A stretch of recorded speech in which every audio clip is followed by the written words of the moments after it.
Hello friends, வணக்கம். இந்த வீடியோல வந்து நாம Siemens PLCல programming பண்றப்ப யூஸ் பண்ற blocks பத்தி தான் பார்க்க போறோம். So அதுல first பாத்தீங்க அப்படின்னா organization block. ஓகே, இப்போ நீங்க ஜஸ்ட் ஒரு ப்ராஜெக்ட் கிரியேட் பண்ணிட்டு நீங்க add new block கொடுத்ததுமே நம்மளுக்கு இந்த மாதிரி ஒரு 4 டைப் ஆஃப் blocks வருது. ஒன்னு ஆர்கனைசேஷன் பிளாக், ஃபங்க்ஷன் பிளாக், அப்புறம் ஃபங்க்ஷன், அப்புறம் டேட்டா பிளாக் அப்படின்னு சொல்லிட்டு நம்மளுக்கு 4 ஆப்ஷன் இருக்கு. நம்ம ஃபர்ஸ்ட் வந்து என்ன தெரிஞ்சுக்க போறோம் அப்படின்னா ஆர்கனைசேஷன் பிளாக் பத்தி தான் பார்க்க போறோம்.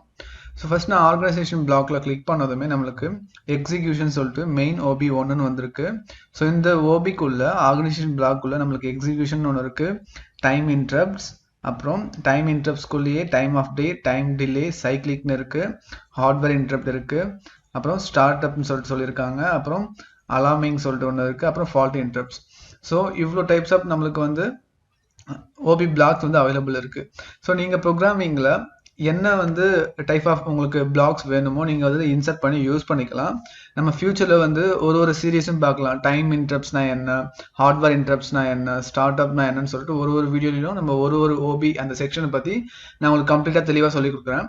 நம்ம ஃபர்ஸ்ட் பார்க்க போறது பாத்தீங்க அப்படின்னா எக்ஸிக்யூஷன் OB1. ஓகே, ஃபர்ஸ்ட் ஓபினா என்னன்னு சொல்லியிருக்காங்க பாருங்க. ஆர்கனைசேஷன் பிளாக்ஸ்ன்றது control program, organisation blocks control program execution. ஒரு ப்ரோக்ராம் எக்ஸிக்யூஷனை வந்து இந்த ஓபிஸ் தான் வந்து கண்ட்ரோல் பண்ணுது. With OBs you can respond to cyclic, time based or interrupt driven events during program execution. ஒரு பிஎல்சி ப்ரோக்ராம் எக்ஸிக்யூட் ஆயிருக்கு, அந்த டைம்ல வந்து ஓபிஸை யூஸ் பண்ணி உங்களால வந்து ஒரு சைக்ளிக் ப்ரோக்ராமையும் அச்சீவ் பண்ண முடியும், இல்லைனா ஒரு டைம் பேஸ்டு ப்ரோக்ராமையும் ரன் பண்ண முடியும், இல்லைனா இன்டரப்ட் மூலியமாகவும் ரன் பண்ணிக்கலாம். இன்டரப்ட் மீன் ஒரு ப்ரோக்ராம் ரன்னிங்ல இருக்கும், திடீர்னு ஒரு இன்புட் வரும், இன்புட் வந்துட்டு எனக்கு இந்த ப்ரோக்ராம் எக்ஸிக்யூட் பண்ணணும்னு சொல்லும். ஸோ அந்த டைம்ல இதை எக்ஸிக்யூட் பண்ணிட்டு திரும்பி விட்ட இடத்துல இருந்து பிஎல்சி வந்து எக்ஸிக்யூட் ஆரம்பிக்கும். ஸோ இதுதான் வந்து இன்டரப்ட். ஓகே, ஸோ ஓபிஸை யூஸ் பண்ணி நம்ம இவ்வளோ பண்ண முடியும் பிஎல்சி ப்ரோக்ராம்ஸில். ஸோ ஃபர்ஸ்ட் இந்த மெயின் OB1ன்றது இது வந்து ஒரு ப்ரோக்ராமிங்கில் ஒரு இந்த பிளாக்குக்கெல்லாம் ஹார்ட்னு சொல்லலாம்.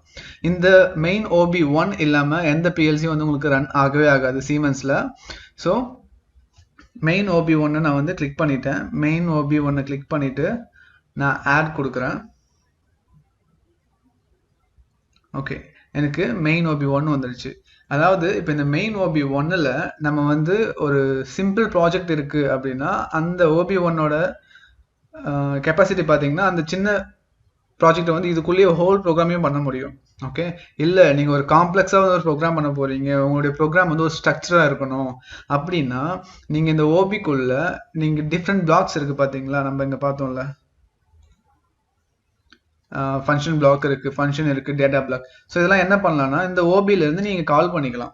ஓகே, OB1 இல்லாமல் உங்களுக்கு ரன்னே ஆகாது. நீங்கள் ஒன்ஸ் OB1 கிரியேட் பண்ணிவிடும் உங்களுக்கு ஆர்கனைசேஷன் பிளாக்ல அது வந்து உங்களுக்கு இங்கேருந்து ரிலீஸ் ஆகிடும். இந்த இடத்துல எக்ஸிக்யூஷன் OB1ன்றது உங்களுக்கு வந்து வராது. ஏன்னா நீங்கள் வந்து OB1 கிரியேட் பண்ணிட்டீங்க, ஒன் டைம் மட்டும்தான் அதை பண்ண முடியும். அகைன் வந்து பண்ணணும் அப்படின்னா இந்த இடத்துல இருக்காது. ஓகேங்களா, உங்களுக்கு இந்த OB1ல நீங்கள் ஹோல் ப்ரோக்ராமையும் பண்ண முடியும். ஒரு சிம்பிள் டாஸ்க் பண்ணுறீங்க அப்படின்னா, இல்லை நீங்கள் வந்து ஒரு காம்ப்ளெக்ஸ் டாஸ்க் பண்ணுறீங்க அப்படின்னா நீங்கள் வந்து ஸ்ட்ரக்சர்ட் ப்ரோக்ராமுக்கு போகலாம். ஸ்ட்ரக்சர்ட் ப்ரோக்ராம்னா என்னன்னா இந்த OB1ல நம்ம வந்து கால் பண்ணிக்கலாம். இந்த OB1ல ஃபங்க்ஷன் பிளாக்ஸ் நிறைய கிரியேட் பண்ணி, ஃபங்க்ஷன்ஸ் கிரியேட் பண்ணி எல்லாத்தையும் வந்து நம்ம இங்கே கால் பண்ணி இங்கே ரன் பண்ணிக்கலாம். ஸோ நீங்கள் ஒரு பிஎல்சியை வந்து ஒரு ஃபர்ஸ்ட் டைம் பவர் ஆன் பண்ணிட்டு ரன் பண்ணுறீங்க அப்படின்னா ஃபர்ஸ்ட் எக்ஸிக்யூட் ஆகுறது பார்த்தீங்க அப்படின்னா இந்த OB1 மட்டும்தான். ஓகே, OB1 தான் ஃபர்ஸ்ட் வந்து உங்களுக்கு எக்ஸிக்யூட் ஆகும். இதோட ப்ரியாரிட்டி தான் ஃபர்ஸ்ட். சரிங்களா, அதாவது இந்த OB1ன்றது இப்போ என்ன வேலை பார்க்குது அப்படின்னா, இப்போ ஒரு சிஸ்டம் இருக்குன்னா அதுக்கு ஒரு OS இருக்கணும் இல்லையா, அந்த OS-ஐயும் நம்மளுடைய பிஎல்சி யூசர் ப்ரோக்ராமையும் இன்டர்ஃபேஸ் பண்ணுற வேலையை தான் இந்த OB1 பார்க்குது. ஃபார் எக்ஸாம்பிள் நம்ம சிஸ்டம் யூஸ் பண்ணுறோம், ஸோ விண்டோஸ்ன்ற ஒரு OS ஆப்ரேட்டிங் சிஸ்டம் இருக்குது, லினக்ஸ் யூஸ் பண்ணுறோம், லினக்ஸ் OS இருக்குது, இந்த மாதிரி ஆண்ட்ராய்டு OS இருக்குது, ஜாவா இந்த மாதிரிலாம் இருக்குது. ஸோ ஒரு பிஎல்சின்னு இருந்துச்சுன்னா ஒரு பிஎல்சியும் ஒரு OS வேணும்.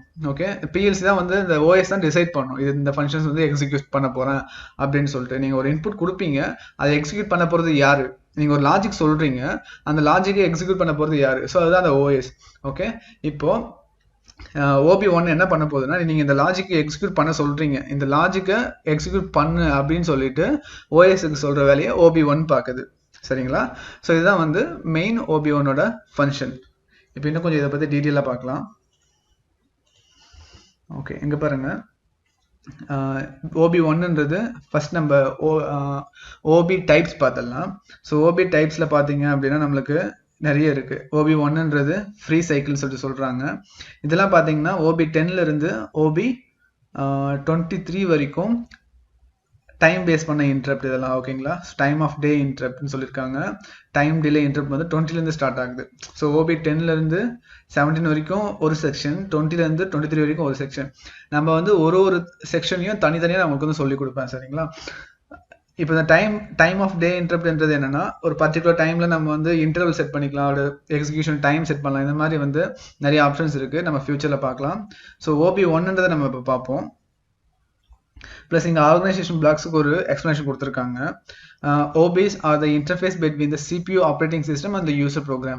OBs are used to execute specific program sections at CPU startup in cyclic or clocked execution. Cyclicனா என்னன்னா ரன் பண்ணிக்கிட்டே இருக்கும். இந்த ஒரு ஃபார் எக்ஸாம்பிள் ஃப்ரீக்வெண்டாக ரன் ஆகிக்கிட்டே இருக்கும். கிளாக்டு மீன் நம்ம ஒரு டைம் சொல்லுவோம், இந்த டைமில் மட்டும்தான் எக்ஸிக்யூட் ஆகும். சைக்கிளிக் மீன் இத்தனை செகண்டுக்கு ஒரு தடவை அது எக்ஸிக்யூட் ஆகிக்கிட்டே இருக்கும். பட் கிளாக்டுன்றது அந்த டைமில் மட்டும்தான் எக்ஸிக்யூட் ஆகும், ஒரு நாளைக்கு ஒரு தடவை எக்ஸிக்யூட் ஆகும் அந்த மாதிரி. ப்ளஸ் இந்த OBs எப்பெல்லாம் வந்து கால் ஆகும் அப்படின்னா, whenever errors occur, ஒரு CPU ப்ராப்ளம் வருது இல்லை ஏதோ ஒரு ப்ராப்ளம் வருது அப்படின்னாலுமே வந்து OBs வந்து தான் வந்து கால் பண்ணும் CPU. ஓகே, அதர்வைஸ் மற்ற எந்த பிளாக்கையும் வந்து கால் பண்ணி அதை வந்து டிடெக்ட் பண்ணாது. இந்த OBs மூலியமாக தான் அது வந்து ஒர்க் ஆகுது. Then whenever hardware interrupts occur, hardware interrupts mean நம்ம எக்ஸ்ட்ரா ஒரு இன்டரப்ட் கொடுப்போம், அந்த மாதிரி அந்த டைம்லயும் வந்து என்ன ஆகும் அப்படின்னா அந்த OBs வந்து கால் பண்ணுவாங்க. Okay, so organisation blocks are executed according to the priority they have been allocated. ஒரு OBக்குமே வந்து ஒரு ப்ரியாரிட்டி கொடுத்துருப்பாங்க. அதுக்கேற்ற மாதிரி வந்து இந்த OBs வந்து CPU வந்து கால் பண்ணும். ஒரு அஞ்சு OB வச்சிருக்கீங்க, அதுக்கு ப்ரியாரிட்டி வேற இருக்கு. ஆனா அது 5மே நீங்க எக்ஸிக்யூட் பண்ணணும்னு நினைக்கிறீங்க அப்படின்னா அதுக்கு என்ன ப்ரியாரிட்டி கொடுக்குறாங்களோ அதுக்கேற்ற மாதிரி தான் வந்து அது ரன் ஆகும். ஃபர்ஸ்ட் எதுக்கு ப்ரியாரிட்டி அது ரன் ஆகிட்டு தான் அதுக்கு நெக்ஸ்ட் உள்ள ப்ரியாரிட்டி வந்து உங்களுக்கு ரன் ஆகும். ஓகே, ஸோ ஃபர்ஸ்ட் OB1 பாருங்க, சைக்கிளிக் ப்ரோக்ராம் சொல்றாங்க. இது வந்து பாத்தீங்கன்னா ஸ்டெப் 7 300, ஸ்டெப் 7 400 சொல்லியிருக்காங்க. டிஸ்கிரிப்ஷன் பாருங்க. The operating system of the step 7 CPU execute OB1 cyclically. Cyclically ஒரு ஸ்கேன் சைக்கிளுக்கும் PLC ஸ்கேன் சைக்கிளுக்கும் வந்து உங்களுக்கு வந்து எக்ஸிக்யூட் ஆகிட்டே இருக்கும். Okay, when OB1 has been executed, the operating system starts executing OB1 again. இப்போ வந்து ஒரு ஃபுல் ப்ரோக்ராம் இருக்கு, ஸ்டார்டிங்ல இருந்து எண்ட் வரைக்கும் முடிச்சுட்டு உடனே என்ன ஆகும் அப்படின்னா, ஒரு ப்ரோக்ராம் ஒரு ப்ராசஸ் நடக்குதுன்னா சம்திங் ஏதோ அவுட்புட் சேஞ்சஸ் இருக்குன்னா அந்த அவுட்புட் எடுத்துட்டு போயிட்டு அந்த அவுட்புட் மாடியூல போய் ரைட் பண்ணிட்டு, அவுட்புட் இமேஜ் டேபிள் இருக்கும், அதில் டேட்டாவை ரைட் பண்ணிட்டு அகைன் வந்து என்ன ஆகும்னா OB1ல வந்து நம்ம ஸ்டார்ட் ஆகும் ப்ரோக்ராம். ஓகே, OB1ல நம்ம நிறைய ப்ரோக்ராம்ஸ் கால் பண்ணியிருப்போம்.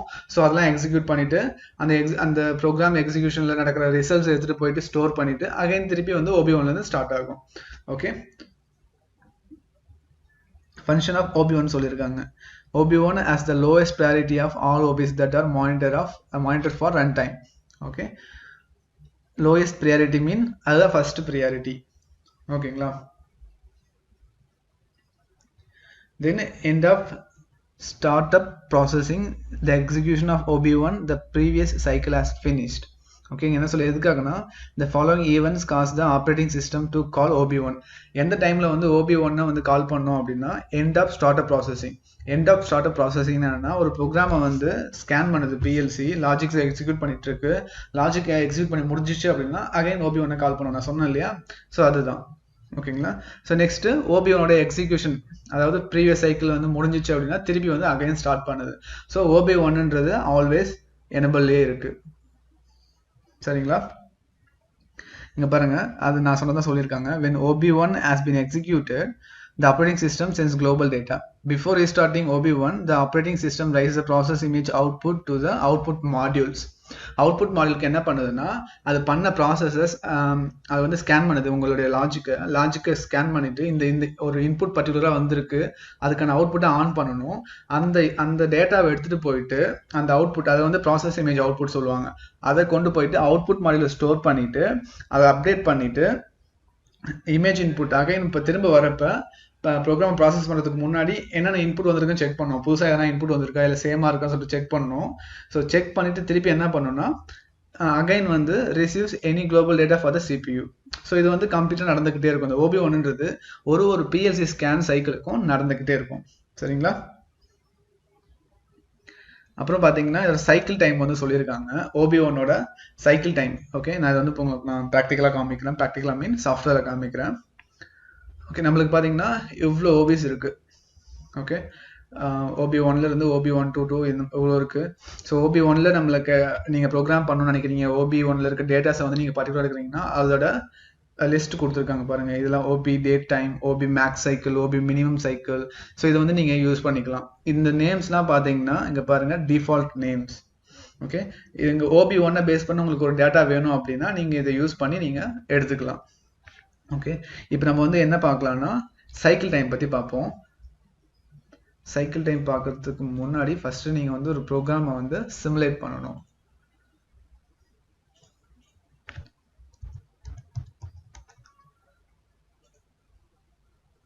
சாரி,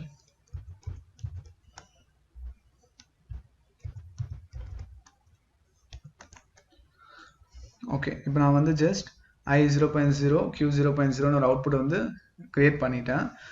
இப்போ இதை கம்பைல் பண்ணிட்டு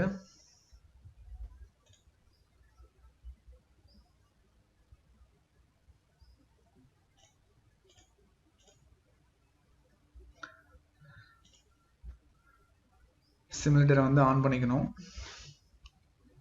ஓகே, லோட் கொடுக்குறோம். இப்போ வந்து சிமுலேட்டர் ஆன் ஆகிடுச்சு. இப்போ மானிட்டர் மோட் கொண்டு வந்துட்டேன். இப்போ ரன் மோடு இங்கே இருக்குது. ஓகே, இப்போ ரன் மோடு கொண்டு வந்துட்டேன். இப்போ வந்து இந்த OB1 ஆர் PLCயோட நீங்கள் சைக்கிள் டைமை செக் பண்ணணும் அப்படின்னா என்ன பண்ணணும்னா இங்கே ஆன்லைன் ஆக்சஸ் இருக்குது பார்த்தீங்களா? ஸோ இந்த ஆன்லைன் ஆக்சஸில் இப்போ நம்ம பாருங்க, நம்ம இப்போ என்ன பண்ணியிருக்கோம், PLC சிம் MPI யூஸ் பண்ணி தான் நம்ம சிமுலேஷன் ஸ்டார்ட் பண்ணியிருக்கோம். ஸோ இதை கிளிக் பண்ணிங்க அப்படின்னா நம்மளுக்கு வந்து என்ன டிவைஸ் யூஸ் பண்ணியிருக்கோம் சொல்லிட்டு நம்மளுக்கு அங்கே வரும். ஓகே, இங்கே இருக்கு பாருங்க, அக்சசிபிள் டிவைஸ் MPI 2ன்னு சொல்லிட்டு வந்திருக்கு. ஓகே, இதை கிளிக் பண்ணிங்க அப்படின்னா ஆன்லைன் அண்ட் டயக்னாஸ்டிக்ஸ் வரும். ஸோ இதை டபுள் கிளிக் பண்ணிங்க அப்படின்னா நம்மளுக்கு இந்த இடத்துல சைக்கிள் டைம்ன்றது மென்ஷன் ஆகும். ஓகே, இங்கே சைக்கிள் டைம் பார்த்தீங்க அப்படின்னா 10 மில்லி செகண்ட்ஸ் வந்து பார்த்தீங்கன்னா ஷார்ட்டஸ்ட், கரண்ட் வந்து பார்த்தீங்கன்னா 11, லாங்கஸ்ட் பார்த்தீங்கன்னா 47. ஓகே, இங்கே வந்து 6000 ms கொடுத்துருக்காங்க. ஸோ இது வந்து கரெக்ட் கிடையாது. ஃபார் எக்ஸாம்பிள் இங்கே பாருங்கள், சைக்கிள் டைம் செட்டுன்னு இருக்குது, சைக்கிள் டைம்ஸ் மெஷர்னு இருக்குது. நம்ம வேணும்னா இங்கே வந்து மாற்றிக்கலாம். ஓகே, எனக்கு வந்து இவ்வளோ சைக்கிள் டைம் தான் வேணும் அப்படின்னு சொல்லிட்டு. ஓகே ஃப்ரெண்ட்ஸ், நெக்ஸ்ட் வீடியோவில் வந்து நான் உங்களுக்கு எப்படி வந்து சைக்கிள் டைம்ஸை வந்து மானிட்டர் பண்ணுறது, எப்படி சைக்கிள் டைம் சேஞ்ச் பண்ணுறது, இது எல்லாமே வந்து பார்க்கலாம். எவ்வளோ சைக்கிள் டைமில் வந்து ஒரு PLC ரன் ஆகுது, அதோட சைக்கிள் டைம் எப்படி இன்க்ரீஸ் பண்ணுறது, டிக்ரீஸ் பண்ணுறது, இது எல்லாமே சொல்லிக் கொடுக்குறேன் நெக்ஸ்ட் வீடியோவில். ஸோ தேங்க்ஸ் ஃபார் வாட்சிங் கைஸ். இந்த வீடியோ பிடிச்சிருந்துச்சு, நீங்கள் கற்றுக்கிட்டீங்கன்னு நினச்சிங்கன்னா உங்கள் ஃப்ரெண்ட்ஸுக்கும் ஷேர் பண்ணுங்கள்.